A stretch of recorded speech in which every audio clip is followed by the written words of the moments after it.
And to go back to our founding fathers, because I do think there are so many great examples to look back on and point at. George Washington was offered to be the king, and he said no, he doesn't want to be a king. We've done that, we've tried that, we don't want to do it. I think it was King George that said if he gives up power, that will make him the greatest man to have ever lived. Yes, he did. That's right, man. Good for you.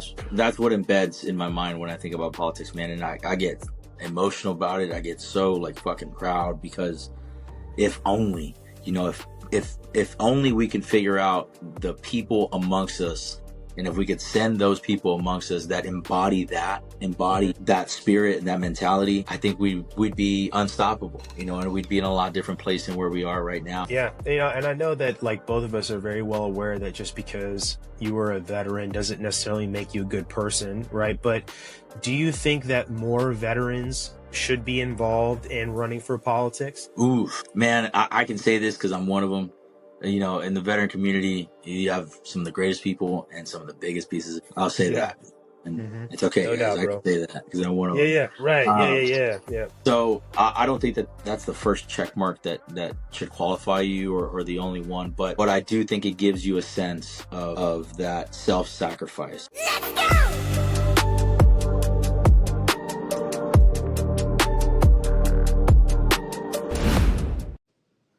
What's up, everybody? Welcome back. I Came with Fire podcast. Tonight we are here with one of our sponsors, Luis Espandola from Redefine Violence. We've had Luis on before. We were talking about his political campaign last time. We'd like to hear a little bit more about it. But Luis, everybody who's unfamiliar, go ahead and give us a small little introduction, brother. Nice to see you. Thanks, man. Thanks for having me on again. Yeah, Luis Espandola. I'm not the wrong meeting. I guess I'm not an alcoholic, huh? Man, it's Hi, been Luis. a fun. Yeah, it's been a fun ride. I think the last time we talked, I was running for Congress here in Texas, and it didn't go the way that I guess I envisioned it. Learned a lot of lessons, but it was something that I had to do, man. I had to get it out of my system. I couldn't let another election cycle go by, and at least not throw my hat in the ring. You did a lot more than a lot of people would, man. Even trying to put your name out there and put your hat in the ring, like you said, and trying, dude. Like, not a lot of people will, man. And we actually just had a really good conversation with Baker Levitt from Black Rifle Coffee, and we're talking about, because he's really taking the charge on the Vote for America front, voteforamerica.org. And some of the statistics he was giving us are insane. When you look at, assumably, if you are a pro 2A guy, or you're a hunter, whatever, right? You like to fish. Those people are typically conservative demographically. Right. And he was giving us some stats from swing states like Michigan and Pennsylvania, Arizona, right? If there were hundreds of thousands of people who are registered gun owners but not registered voters, or did not vote in the 2020 election specifically, and of all of those people, even 3% of those people in Pennsylvania would have voted, presumably for the conservative candidate Donald Trump, it would have swung that state the other way.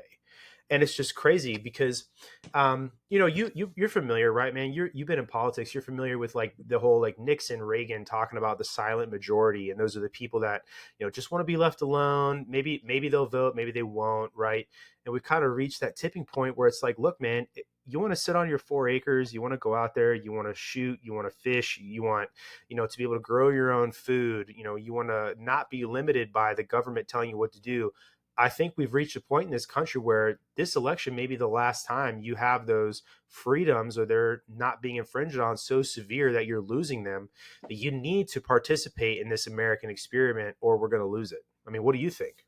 Yeah, so voter apathy, man, I agree with you 100%. Voter apathy is something that I ran into a lot, especially in the campaign trail, man. I was everything. I was the candidate. I was the campaign manager, the social media manager. Luckily, I found somebody to help me out with the actual media side. But other than that, it was friends and family and volunteers that would kind of come in. But I didn't have like an apparatus behind me. I came back from overseas, I think at the end of last October, and I filed my candidacy a few weeks later. It was not spur of the moment. I had been thinking about wanting to do it for a long time, but I went into this in a very naive sense, and I say that kind of with pride because I wanted to see what it was really like for a true outsider, not having anything, not having any connections, what was possible at least, and I think we did okay. We got third overall out of four candidates, so not super Yeah, man. terrible, but we learned. Yeah. And to your point, man, voter apathy is terrible. It's an absolute terrible thing. I have to be the first to say I had it for so long. It was one of those things where I always thought, hey, the government's got it, or it doesn't matter what my vote is. It's a predetermined Right. outcome anyway, and that stigma is so hard to fight. It Mm-hmm. takes people waking up one by one. So every person that I could talk to and kind of sway them to at least actually vote. I didn't really care if they were voting for me or not. That was a little bit more important. But exercising their rights, right? Yeah, for sure. And just realizing that letting it go to waste is an atrocity. You know what I mean? It is, man. Ever since we talked last, because so when you were on here last time, I had a different co-host. I had Zach, my good friend, Mm. and he had to take a step back. But have thankfully have had an outstanding new co-host, Chris. He's a Green Beret medic. He runs his own podcast with his dad called Common Freaking Sense. But since then, we've kind of doubled down on wanting to establish some values and something to be able to point at as a podcast, and then something we're starting to build as a community, right? And say, hey, these are the things we stand for. So we published on Instagram and our sites, the what we call in the Ignis Compact, and that's one of those things we talk about where your citizenship in this United States should not be passive, and citizenship isn't a passive thing. Um, the idea of citizenship isn't new. It's not novel to the United States. Yeah. We talk about empires throughout history, right? The Roman Empire and being a citizen meant something, and it is an exclusive thing to say you're a citizen. It's not just for everybody, and there are responsibilities that come with it. And of course, there are a lot of different things that kept people out of being a citizen, like being a landowner and stuff like that. And we don't agree with those things. What we Right. agree with is the participatory factors involved in citizenship that to preserve this republic could go back to what Benjamin Franklin said when he was asked what kind of government we have here in the United States. He said, a republic if you can keep it. And that republic piece in keeping it involves your participation.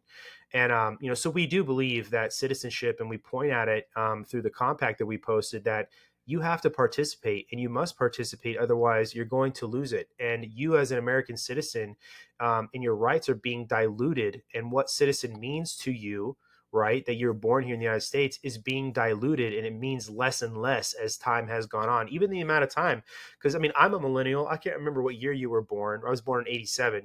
So in that short amount of time, almost 40 years, right? I think our parents would say, or people older than us, maybe the Gen Xers would say, a lot of what we come to appreciate as the United States is being diluted. And you have to fight for that by participating and voting and getting involved at the local level and working your way up.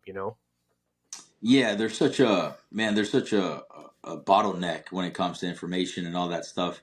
I understand why, I don't want to say most of the American people, why a lot of people are apathetic towards something like voting and getting involved, because you wake up in the morning and unless you're involved in it and unless that's something you're making a living from or truly interested in it, there's so much in life that pulls you in other directions, and at the end of the day, it's like, oh shit, I also have to pay attention to this. I've also got to research, who I'm voting for or what they stand for.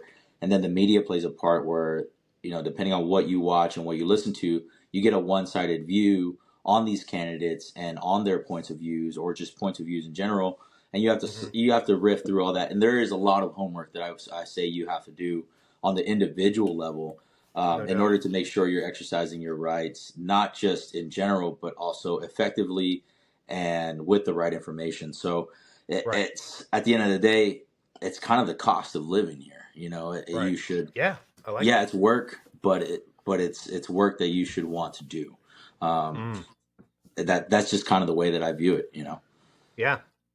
Liberty and the idea of our founding fathers isn't just the freedom to do what you want, it's the freedom and the decision to do what you ought to do. And Right. that ought to do piece is what you're talking about, where you have to, again, participate in this. And you also have to um, live a life worth preserving that Constitution. And there are values and morals and ethics that, the idea of America is just that. It's an idea. It's with you no matter where you're going. It's just an idea. It's a thought. It's a belief system. So it requires an adherence to those things. And because to me, I look at it right, and you probably do too, as as just a veteran and taking an oath to defend the Constitution. You see it as a thing that's bigger than you, right, and bigger than me, because it represents all of us, and it even represents the people we disagree with. And that's the important piece, because that whole John Stuart Mill idea of the marketplace of ideas too. Everybody's ideas deserve to be heard and not necessarily agreed with, right? But everything that we stand for as Americans isn't just the things that you agree with. No, and it's like I said it during my campaign. What became important to me, and one of the reasons I wanted to run, was what I call the invisible. Things that maybe we talked about it last time that seemed cheesy as a younger man, especially things like the honor, things like commitment and wanting to actually stand for something, like as a person, as these cells that are put together, from head to Mm, toe. Well, what do you represent with your soul? What is it that you want to project into the world? And in I love terms it. of government, what can you do once you finally realize what you're about?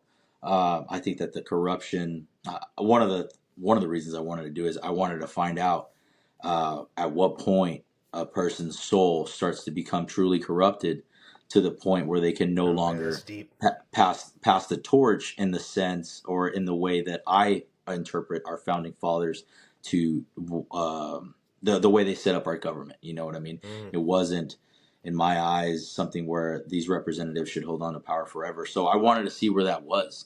I mm, really wanted to go forth and just kind of report back to the people and say, hey, at a certain point you get offered this, or at a certain point you start to worry more about this. Kind of like in the military, you were, Army, Marines, whatever. Your job and your rank starts to become self-preservation, and it mm. starts to become about your career versus the people that you're leading. And I Definitely. think that's what happens in politics, and it's fucking sad. But I personally wanted to put myself through the experiment. I thought and still think that I have the power to say, you know what, fuck this. 6 years is enough. Who's next? Hmm. Which is in my opinion, I got a lot of shit for the term limits. There's not something that you can implement. You would need an amendment. It's far fetched to think that something like that can actually happen, and in a way they might be right, but in the another sense it's more so about sending people there that at least have the ability to ask themselves that question: when Hmm. is when enough is enough? Yeah. And when we can actually move forward as a country, I think. Yeah. No, I would love to hear what answer you got to when that corruption happens. But I just want to expand on your point a little bit and say that I look at politicians as a tool, so to speak, that you know they perform a specific function, and it should not mean you may not have the same hammer your entire lifetime. You're going to go buy another one when it's done. And that's kind of how any of these positions, whether you're an elected official or you're a bureaucrat, which is a whole nother animal, right, Right. that you should have an expiration date, because times change, people change, ideas change, and keeping people in office for 60 years, and it's your career. And you just look at how far they go up those tax brackets every year. Your Dan Crenshaws, your Nancy Pelosi's, your Mitch Mhm. McConnell's, right? These people that are career politicians. So I love that, and the term limit thing, and then also getting after being a career bureaucrat too, right? Because no one likes people making decisions on your life and you didn't even give them that power, right? Right. But I would love to hear like what answer you got back on that. When do people become corrupted? What intel did you get from that experiment? Well, I can tell you that standing side by side next to the current congressman that was there, I noticed the self preservation. Whenever we would speak at certain events, or we would, they'd never really allowed us to debate, which I think is a pretty bitch move. But That's you bogus. know, just kind of cross examined us and asked us different questions, which I understand as a sitting congressman is going to have different thing to say. But I Yeah, yeah. noticed that there was a sense of him not wanting to let go, and I noticed that it was exactly what I expected, which was the idea that you think of yourself as the absolute and as the person that can continue to solve other people's problems, when I just Mhm. don't have that mindset. I don't even know that I can carry it for 4 or 6 years. But Pretty it's just arrogant. something. Yeah, it's an arrogance to them a little bit. And I'm not saying that it's across the board. Maybe there's a handful of politicians out there that are really good at their job and they're really good people. But I don't Sure. think that that is I don't think that that is the The norm. majority, Mm. the norm, and the majority. And I think that, at the end of the day, we got to send people up there that are willing to ask themselves that question. So to answer yours, I never got a real answer. I asked them Mm. straight up, why do you need another 6 years, or why do you need another 4 years or 2 years? And I never got that answer. So we'll see. We'll see how long this person continues to do a good job, quote unquote. He won by an overwhelming majority. One, because we didn't have Hmm. a lot of money to actually push it. But yeah, we'll see. We'll see what happens with that specific district. I do love seeing people challenging the establishment, so to speak, like that, right? Because there's folks like you, right? Brandon Herrera, who I know you're probably familiar with, and he Yeah, challenged an incumbent as well. And that guy, I don't remember who he was, who he was running against. I can't remember. His name escapes Tony me now. Gonzalez. Tony Gonzalez. Thank you. Yeah, Yeah. Uh, but no, he spent a ridiculous amount of money fighting off Brandon. And to me, that's a W in that column in the first place. Like if this guy needed to work that hard to fight you off, and you didn't have the financial backing, the establishment, the bureaucrats behind you, the team, right? Um, and it took that much effort to fight you off. I guess it kind of gives me some hope to say that there's a wave of people like you and the people that voted for you or voted for Brandon to say, like, hey, man, we're getting fucking fed up with you guys and the shenanigans, and we want to see some real change. And I do think we're on kind of the cusp of that. I mean, what do you think? I feel like we're there, sort of. Sort of. I think so too. I think it's going to take more people to be okay with stepping in front of a crowd and talking about their thoughts and their beliefs. Hmm. It's nerve wracking. It's Yeah. very nerve wracking to stand in front of a group of people. You're challenging their beloved, and you come out and you say what you have to say. Sometimes you have people that agree with you, and sometimes you don't. But I think that if as individuals, more and more people could start waking up to the fact that it has to be them that come out. And you're right. What you said earlier was, people just kind of want to be left alone. They want to do their own thing. But it's those people. It's those people that have the character that we need in Yeah. government. And this is reference between a lot of different books and history. It's the people that don't want power that should be Yeah. in it. So Right. it's that person in the backwoods. It's that person in the neighborhood that doesn't really want anything to do with any of this nonsense. They're the ones that deserve it because they're the ones that I feel, hopefully have their morality in check Hmm. and will do the right thing when no one's looking. Yeah. It's a sad, sad thing that we do not trust our elected officials from the top down, No from doubt, man. mayors to city councilmen to all this other stuff, even at the local level. I notice Right. it here. There's a disdain for elected officials when I'm Hmm. not saying that they should be revered because they're just people, but Right. there should be a little bit more of a respect. But the problem is that they don't earn that respect once they stay in office. And again, I'm generalizing here. I'm sure throughout the country there's a few, but for the most part, they're not. We see politicians, we see city council members, we see presidents even as corrupt, as nonsense, as we don't take them serious. We don't care what they have to say, or we listen to what they have to say with a very uh, predetermined Skepticism. outcome in our mind, and Okay. cynicism to where it's like, man, these are the people that we have elected. At the end of the day, we have elected them. We put them in that position. Yeah. Why is that? Dude, I love that you said that because it puts the onus back on the American people. We've elected them. I think that public education has failed a lot of Americans because we don't even understand how our government works anymore, and we don't understand the history. We don't understand the point of our government. You go and you can see anywhere on social media, you can find a video of a young person and they're asked about the government, and their first response is, "They're protecting us," or "They're there to do this for me." It's like, no, no, no, no. The government is not, it is not a role to keep you safe. It's not a role to, do things for you, right? You are the government. You participate in this. You have to know your rights. The government is there to essentially help to preserve the rights that you were born with. It doesn't guarantee those rights. You were born with them. They are inalienable. They were God given to you, right? And people don't understand that. And so when you have a generation of folks, right, who grew up not understanding what the government looks like or what it should be or how it should be run, this is what you get. You get the people in office now because people don't know any better. They can't point to something and say, "Hey, you're not doing what this says you're supposed to do. This preconceived idea I have that the media tells me that you're supposed to be doing, you're doing because they are in lockstep with one another to maintain that control." But dude, like the onus is on us as the American people to understand and to demand a better brand of politician. And if you know, like you know better, you went out there and you put your nose to the grindstone and you made an effort to make some change, even if you didn't win, I mean, I guarantee you inspired somebody to get out there and just, try.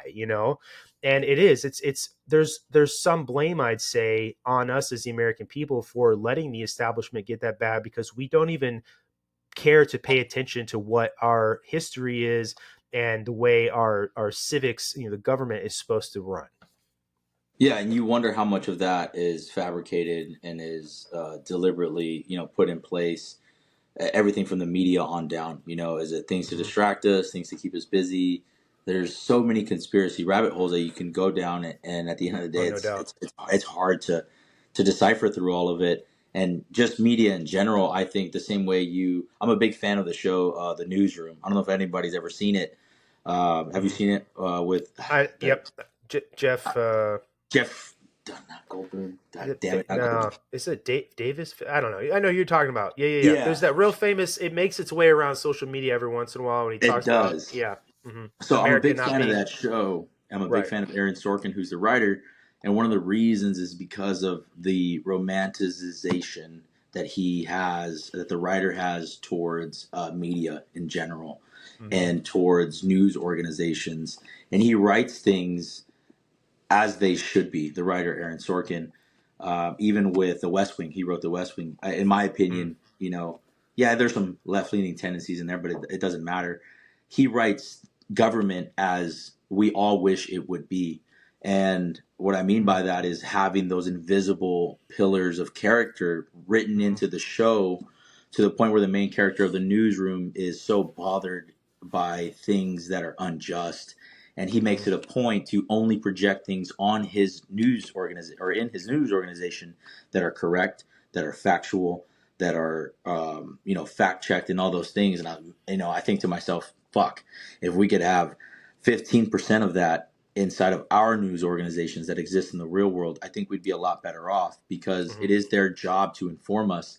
And I've said this before. Instead of the news saying, "Hey guys, this is what's behind me," go Hmm. ahead and take a look for yourself. They now sit in front of us and they say, "Don't worry, Right. I'm gonna tell you what's behind me," and it Yeah. drives me fucking insane to the point where the average American doesn't have time to do their own research and to really get down to the bottom of what's going on, really. Hmm. So it sets us up for failure in many ways. Yeah. No, I was say two things on what you just said, right? I feel like the role of the media has always been to call out the upper class, or when I say upper class, I mean like the ruling class on their bullshit. The corporates, the elites, the political elites, they always have existed to be that. And the journalism career field used to be like a working man's career field, and it's totally changed. The way it went from newspapers now, if you pick up the Kansas City Star, it's probably just reprinting articles from AP or whatever, right? There's not actual journalism there. And so it used to represent the interest of the middle class American, and now it just represents it's flipped, right? It's Right. representing now the interests of the elites, to use that term.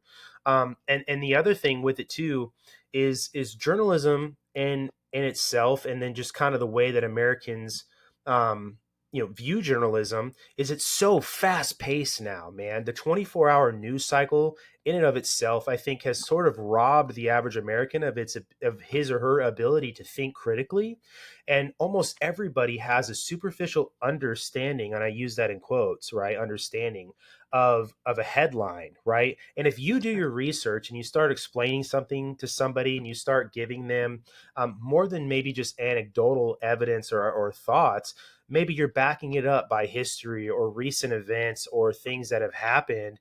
First off, people start tuning you out, okay? Mhm. And then if you're backing up what you're saying and you're providing some sort of chronology backed up by fact and history, you get hit with the you're just a conspiracy theorist, because now you're speaking at a deeper, less than or more than skin level idea on something. And it's almost like being the kid who gets good grades in school. You're not cool, and like you're on the fringe because you can speak to a topic more than just the headline. You know what I mean?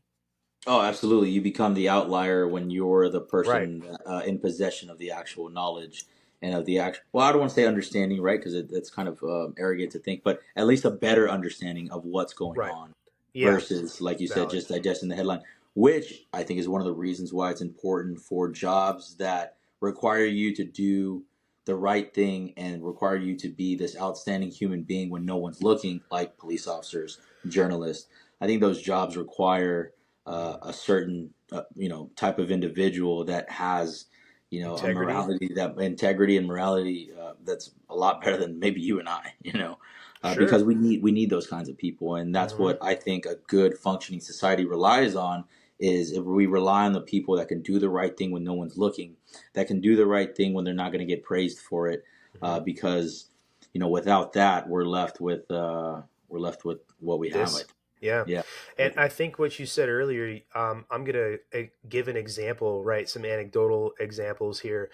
You were talking about the military and like promoting, right? So Yeah. I was in the Air Force for 14 years, just got out this year. But the way the Air Force does promotions is it's very much what have you done for me lately, and then looking very flashy. And then you're in the Marine Corps. I think you guys probably do like an enlisted performance report or something every an annual report on what you did. Probably, do you Yeah. guys do stuff like that? Yeah, the Air Force does too, right? And so when you write those, it's very puffy language. It's hyperbolic, even, I would say, what you did. And as you get higher up, just like you get higher up in that political strata, right, you become more about preserving who you are and what you are at any cost. And then your focus isn't on the people who you're now in charge of, because rank comes responsibility if you're doing it right. But Right. you're more focused on getting up into that promotion ladder, and that becomes your main focus, right? And so the Air Force has done a poor job of incentivizing leadership, and they incentivize promotion. And those are two different things, right? You're not, just because you promote, and this could be a civilian job too, right? Just Right. because you promote to a supervisor or manager or whatever the hell, doesn't mean you're a leader, doesn't mean you're good at it. And in the military, at least in my experience in the Air Force, it doesn't incentivize good leaders. It just incentivizes people who are good writers, good people who are hyperbolically articulating what they do, and then people who basically focus on things that aren't their job. And this is specifically with the Air Force, but politics is the same way. The higher Yeah. up you go, the more hyperbolic you are about what you do, the more focused you are about on getting more, and then preserving your spot, right? And so as a society, we have to be better, or try to find, I would even say not even be better, because I feel like we've totally lost the plot here, but have to figure out how to incentivize real leadership. And then the people like you harp on a lot in a very good way, of willing to let go of that leadership when your time is over. Right, right. And having that conversation with yourself. Yeah. And that's it's a weird thing, politics. So, you've been following Redefined for a while. For a long time, I was behind the Hmm. scenes because I had this vision for the company that it should Yeah. be others and not myself at the forefront. And after conversations with different people, I've kind of started to come into the light a little bit more. But with politics, it's a very strange thing because you have to be about yourself all the time, Hmm. and you have to promote yourself in a way that almost seems disingenuous, and you have to talk about yourself, and you have to No really doubt. toot your own horn, which I'm not saying is right or wrong. It's just a strange thing to do from someone that, like, I wish I said it at the very beginning of my campaign. Like, I wish I could run and nobody know my name because I just want to do the job of Mm. representing these people. And I It think might that even be that's should be like that. Almost should be like that, you know? yeah, and you gotta get into the characteristic, or I'm sorry, to the character and the background of the person. I understand that, but it's a weird dichotomy because you try to balance, not overinflating your ego, not getting full of yourself, and also realizing that you do need to sell yourself in a way to the people that you want to vote for you. But at the end of the day, you're there to represent others, and I Hmm. think that that's the most important thing for these representatives to keep in mind, especially when they become quote unquote famous and they become quote unquote the savior, or you know kind of start to build their personal profile a little bit bigger and bigger. It's like, man, you were there to put you were put there for a reason, and Hmm. don't forget what that reason is to represent others, not to represent yourself, and to take your own career further, which is neither here nor there. It's just my opinion. Hmm. Do you think the political system we have in the country, or at least what you got into there in Texas, do you think it promotes a focus on the ego for self-preservation in politics? Yeah, a little bit. A little bit. I think it promotes the. It's obviously a popularity contest, but when there are better ideas in the room, and I think that term limits is one of those better ideas, No doubt, and man. then there's someone that's already in power. Like, I even ran into this with a couple, I don't want to say organizations, like, well, we can't support you because typically the incumbent wins, or statistically the incumbent wins, so we'd rather support him because at the end of the day, even though we might agree with what you're saying, it's better for us to be in their good graces. So yeah, you take Yeah. that small little organization, you multiply it by an entire district. Now, is it possible to dethrone these guys, these men and women? Absolutely, 100%. You have the right amount of money, you know what you're doing. You can dethrone them. So I don't want it to seem like doom and gloom. They're going to be in there forever. More people should try. More people should poke the bear, and don't give up. I'm not saying that I'm going to give up. I don't know that I'll run this next election. Maybe Hmm. might take one cycle off and do it on the one after. But definitely, it's. I mean, I don't know. I'm not going to give up. Good for you, man. So I want to know, dude, like, so you did this, and this is something that not a lot of people even attempt to do, but if you had to AAR this after action report, what you went through, what would you say were some of your lessons learned, and then maybe some of the things that you didn't expect that you would encounter, but you did? First of all, start planning a lot longer out. This is something that I held close to the vest. I kind of wanted it to be a surprise attack. I thought that the power of social media, which we ended up getting a very, very good following on, Hmm. would have more of an impact than it did. I didn't realize, the disconnect between that and voters. So I would say start your campaign. If you want to run in 2 years, start 3 years out and start embedding yourself in the No community a shit. little bit more. My job doesn't typically allow me to be present a lot because I'm, deploying constantly still on the contract side. But that's something that's very important. You have to be present. You have to be here, and then yeah, be comfortable with asking for money, as shady and as grimy as it feels, and it Yeah. feels fucking terrible. I mean, money is the lifeblood of campaign, and I was very naive. Luckily I had a big donor that came in and helped me out. It was the only reason I was able to run at all. He believed Hmm. in my message. But money is going to be the thing that you need to learn how to do, and if you have the right message and you have the right people, it should fall into place pretty easy. It fell into Hmm. place for me and for my team a little bit late, but that's the one thing that I got approached with is, I wish we would have known about you 2 years ago. I wish we Hmm. would have known about you a year ago. We would have Oh, okay. mobilized a little bit more. We would have gotten more people behind you. And in my mind, I was like, well, fuck, I'll put that in the after action report. Started a Yeah. lot sooner. But yeah, that's kind of the big takeaway from me, and an appreciation for the role itself, an appreciation for, like we talked about, like we started this conversation with, just government in general. It is Hmm. written by men a little over 200 years ago, and they had this fantasy, because that's what it was. It was a fantasy. They did not know if it would work. They did not know that it would spawn this beautiful nation that we have, and they fantasized about something that worked. They Hmm. fantasized about something that could bring prosperity and safety and security and dominance and leadership, and it fucking worked. Hmm. So So I think it's it's up to all of us to repay that debt, little by little, from casting your vote to getting involved with local elections. Man, block walking for a Block walking. candidate, block walk, like literally going up and down the block and handing out Mm, flyers, knocking on doors. That is such a big thing that you can do for a local candidate. Um, find somebody that's running for mayor, find somebody that's running city council, and interview them. If you vibe with them, if you get a good feeling about them, don't just follow them blindly. But if you put them through your own process, dude, I can't tell you how meaningful it is for someone just to say, "Hey, give me 5 of your signs. I'm gonna go put them out on the street." no That's doubt. it's crazy. It's a crazy feeling to have Mm, someone want to do that for you. right. So that's what made me appreciate everything a lot more.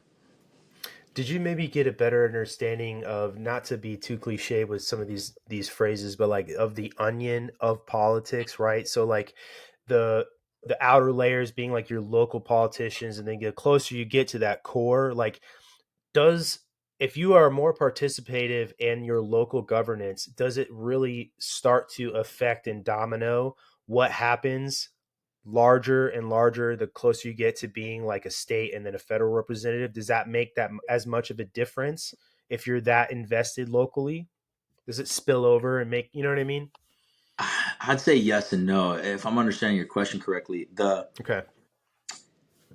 the local politics level is filled with just as much nonsense, and I'll say corruption for lack of a better word, Mm, as the other levels are. hmm. It's the same thing. It's the people that want the representatives there. They're the ones with the financial backing. They're the ones that are going to have the bigger purse, right? Mm. So it's hard to not be disillusioned when you learn all this, when you get into politics, because there was a couple months there after the election where I said, fuck this. I never want to deal with this again. Yeah. Because you realize, the layers, how fucked up it is. Yeah. And what I mean by that is even within the Republican Party, you have different factions, you have different groups that are fighting against each other. No doubt. Same party, but they will go toe to toe with each other. They will try to undercut and undermine each other as a group within your own political party. So I can only imagine that's extrapolated across the country, and I don't know, it's a Oh grimy yeah. world, but we can't give up on it. I would say that that's very succinctly said, because at the macro level, the Democrat side, I'd say the Clinton and Obama camps are two different ones in the Democratic Party that go at each other and vie for positional power with different conflicts, right? Like Right. the Clintons support like Gavin Newsom more than I'd say the Obama camp does, and just in that way, there's these Right. shadow apparatuses behind the scenes that support a lot what going on. And did you so like what sort of corruption did you encounter, and then what sort of like shadow apparatus did you encounter throughout your experience running for office? So shadowy wise, you have, I don't say I call them operatives, but you have people that Operatives, yeah. operatives, right? You have people that will either embed themselves with different campaigns, and you can't really trust them.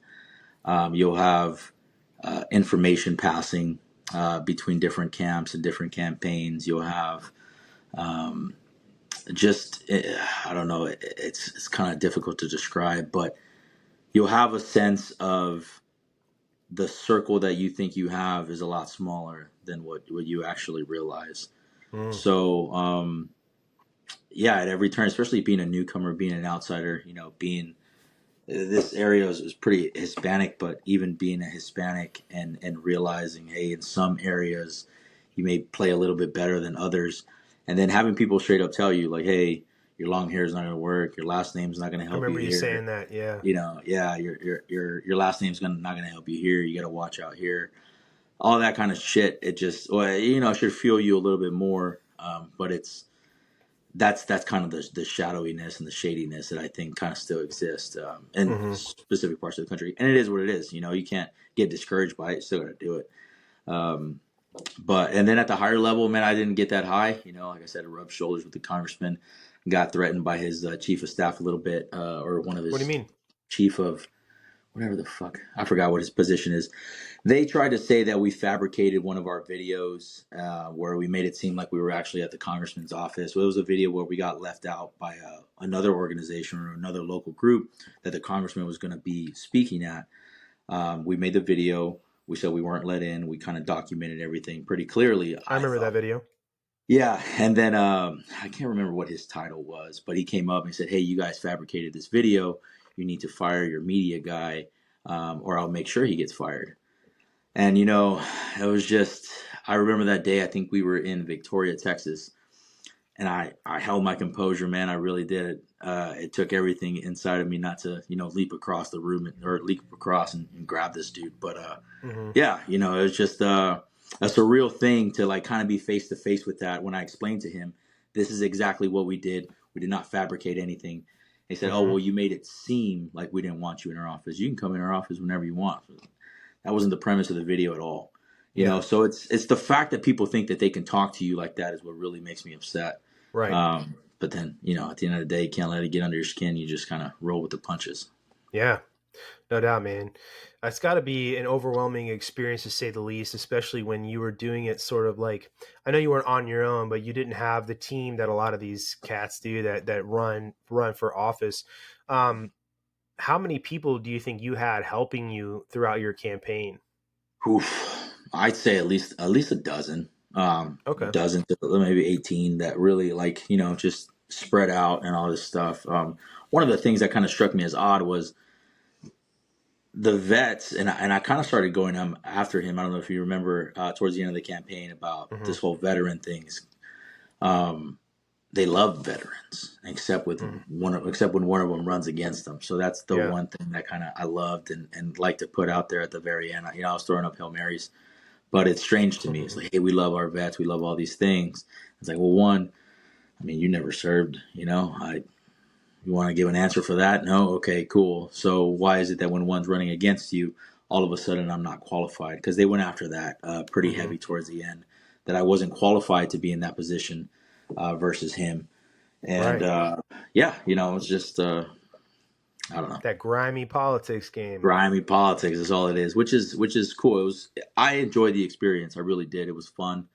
Um, I definitely want to do it again. Yeah.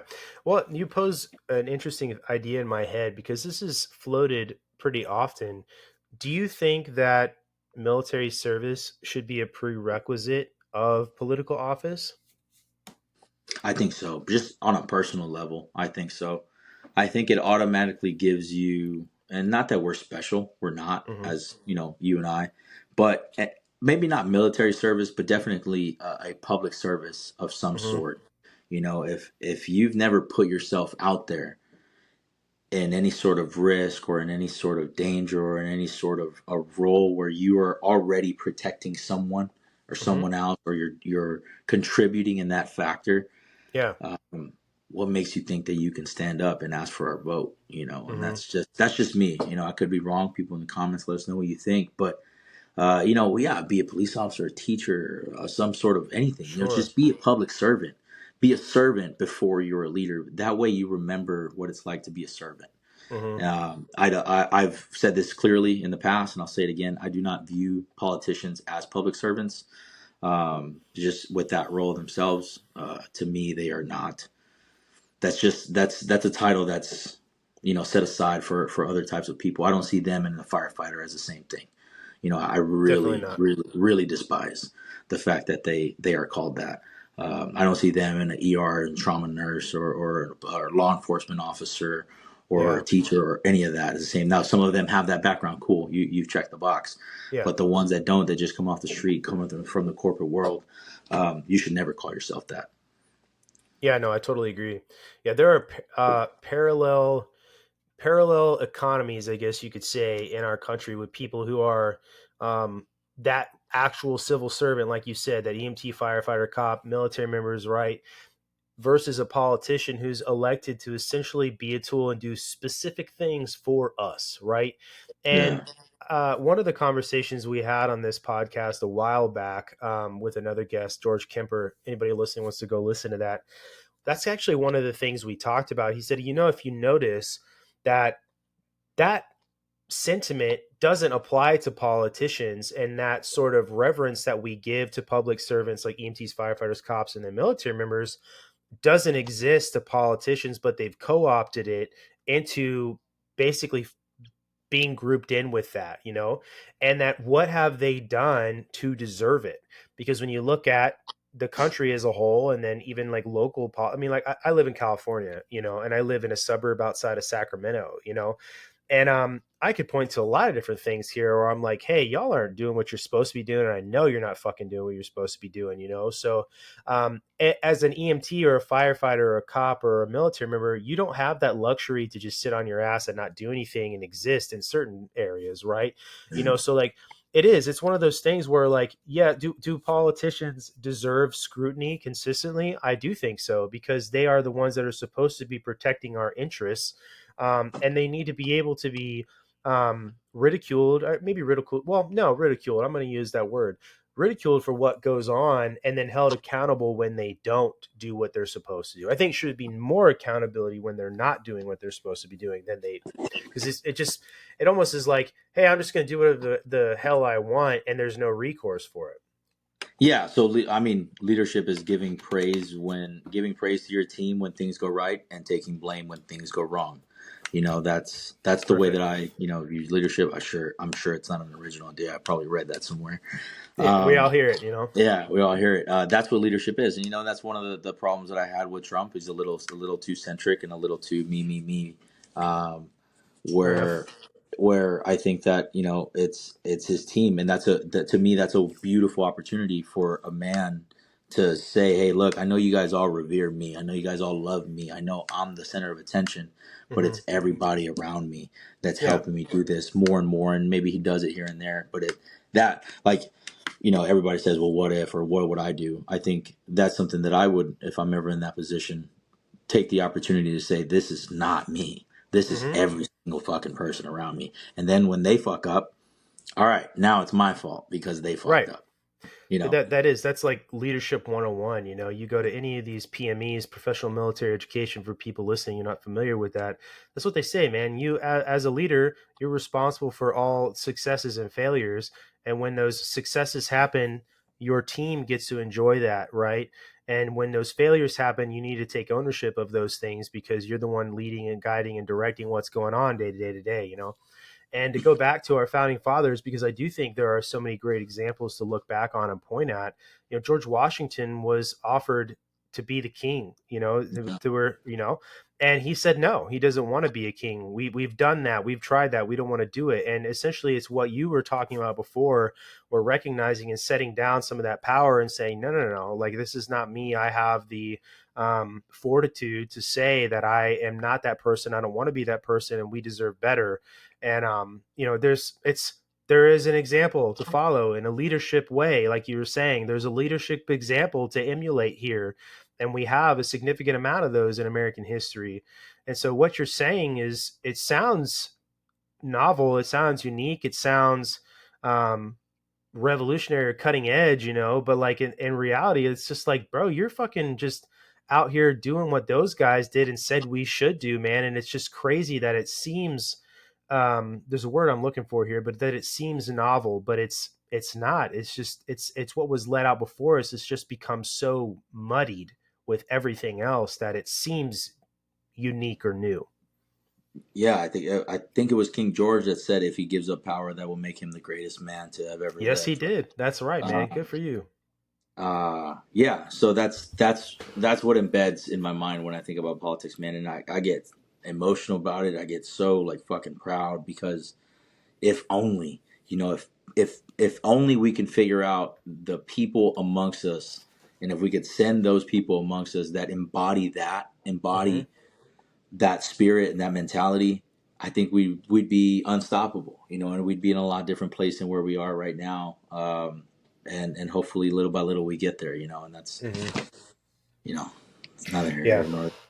Yeah, and I know that like both of us are very well aware that just because you were a veteran doesn't necessarily make you a good person, right? But do you think that more veterans should be involved in running for politics?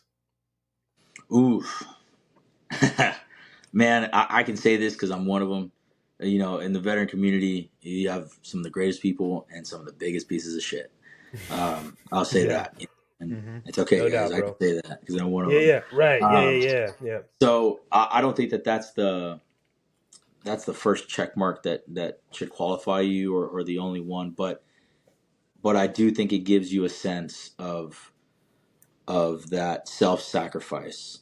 And if you have self-sacrifice right off the rip, you can translate that to your Hmm. second election, your third election, and all these other things where, hey, maybe you sacrifice yourself for the greater good and let someone else take the helm. So I do Hmm. think that that's a good starting point for people that want to be representatives. Or if you ever thought about it, you're going through high school right now, and you're like, man, it'd be cool to be in government one day. Or if you're going through college, it'd be awesome to be in government one day. Go join, go get a commission, go be enlisted, spend 4 years, and then you'll have a different sense of what it's like to actually serve your country. Hmm.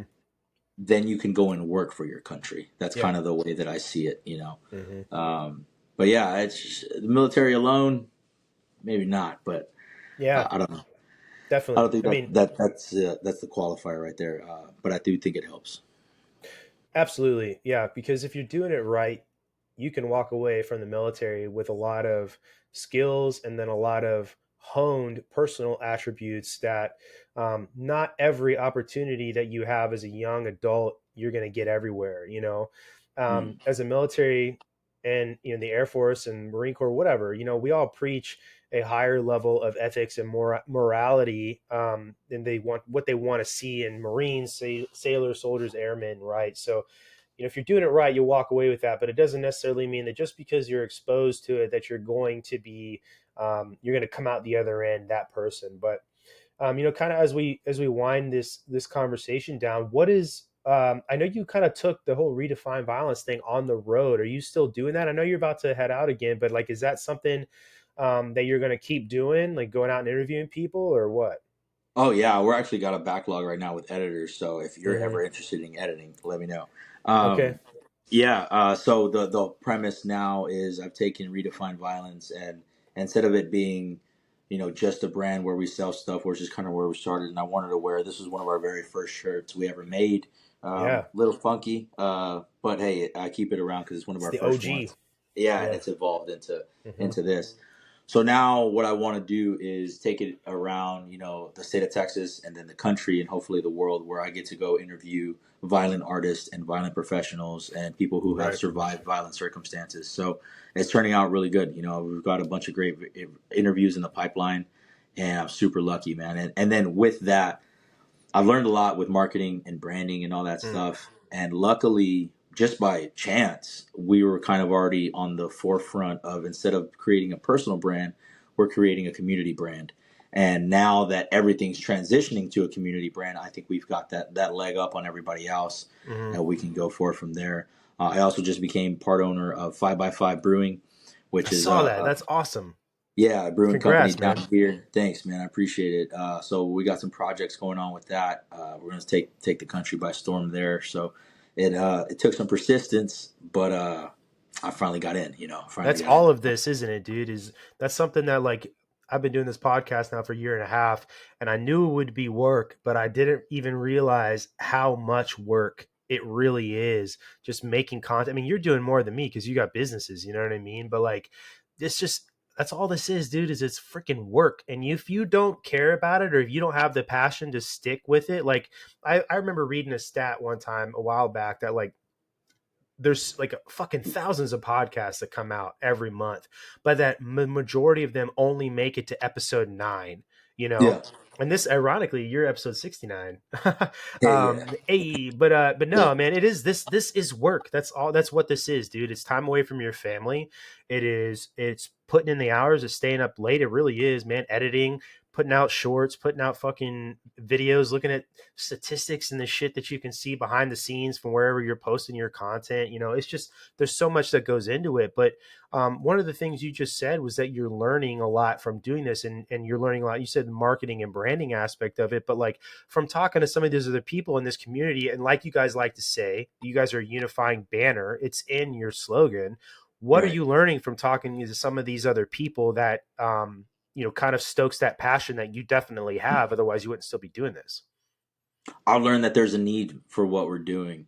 Mm, We just had an interview we posted up with a young lady about jujitsu, and she shared something I super saw that. intimate and super personal, and that doesn't happen all the time. But when it does happen, it's just a reminder that there are people that train themselves that have these things and these skills and abilities that maybe they've spent a lifetime, maybe they spent 2 years, but they Hmm. love it. They Hmm. truly do have a passion for it. And if we have a camera and a microphone and someone who can ask some half-assed questions, why not give them a highlight? And why not Yeah. let them know that, hey, what you're doing at whatever level they're at is one, necessary, I think, for our society, and two, important enough for you to get your story out. And then hopefully that gives them a little bit, and it stokes their fire for them to keep going a little bit longer. So that's what keeps me going, man, is Hmm. realizing the more we do it, the more people I talk to, man, I want to be in Switzerland talking to cops. I want to be in Hong Kong talking to firefighters. Like, that's what Bro, I want to do. you should You go. know? I'm gonna tell you, if that's an aspiration of yours, having been a police officer in the military, the time I spent in Germany, I was in a unit where we were all off base with German Polizei, and that's who Yeah. we work with every single day. And let me tell you, man, the level of professionalism that Polizei has is unreal. American cops, they go, you have a training academy, but going and being a police officer in Germany is almost like going to school, like university. It's so long, the process that they go through to become cops. Like, you are proficient in the law when you get out. And like, let's be real, a lot of cops in the United States aren't proficient in the law. And because they go through a training academy where they fit them into a box and they say, cool, you're trained to go out and do this. It's so much more stringent and so much more involved with Polizei members. You want to interview, and I can even put you in touch with some of them. You want to Yeah. interview Polizei, I'm telling you, man, you're going to hear a lot.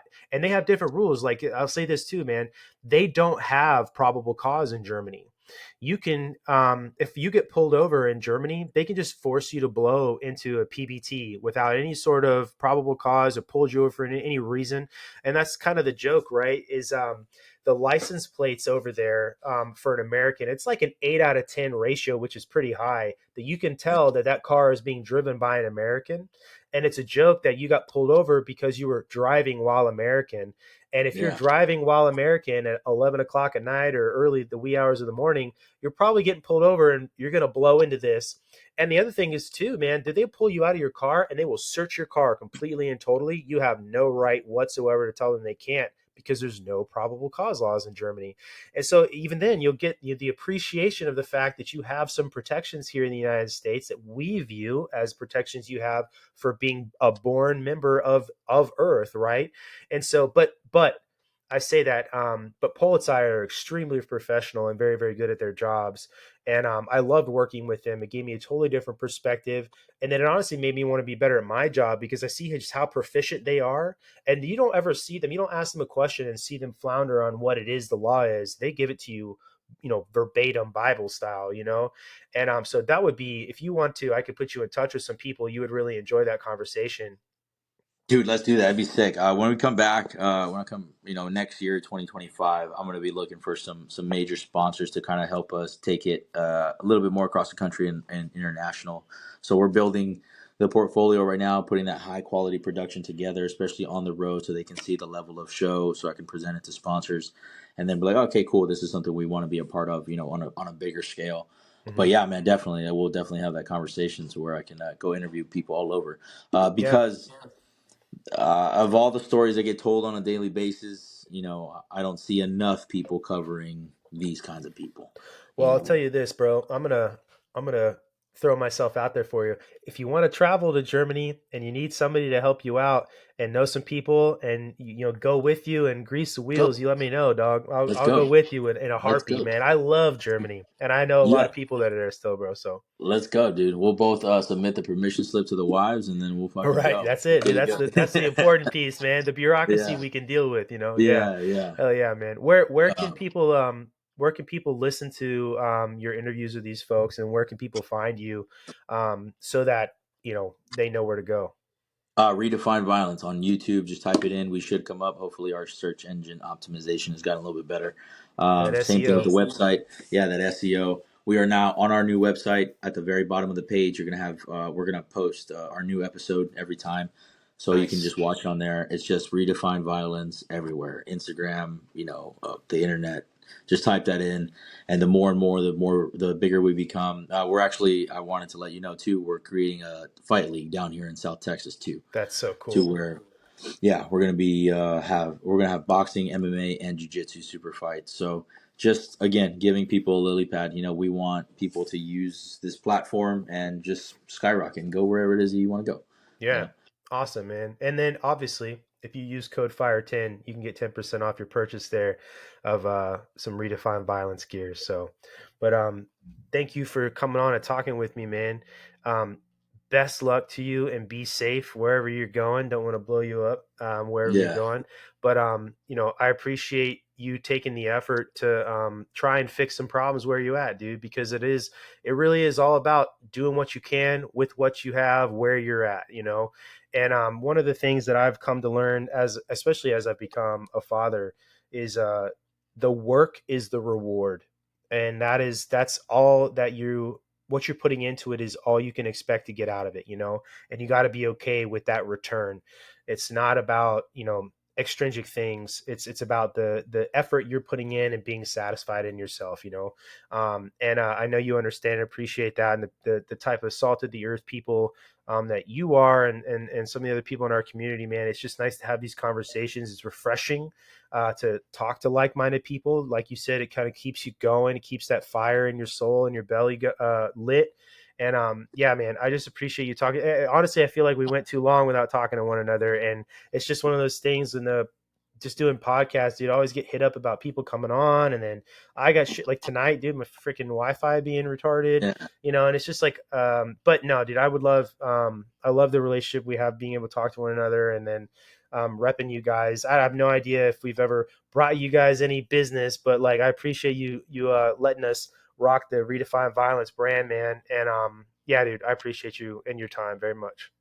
thanks, man. Let's keep it going. I might free up closer to December, Okay. sometime from there, so we can keep it going. And man, just keep talking about what we're talking about. I like the conversation too.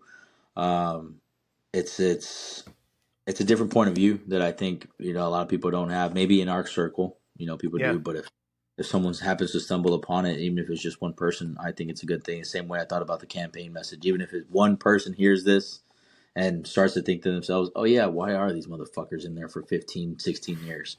You know, Yeah, just get people uh, thinking, man. Get those get wheels, people get thinking. that mouse on the wheel running again.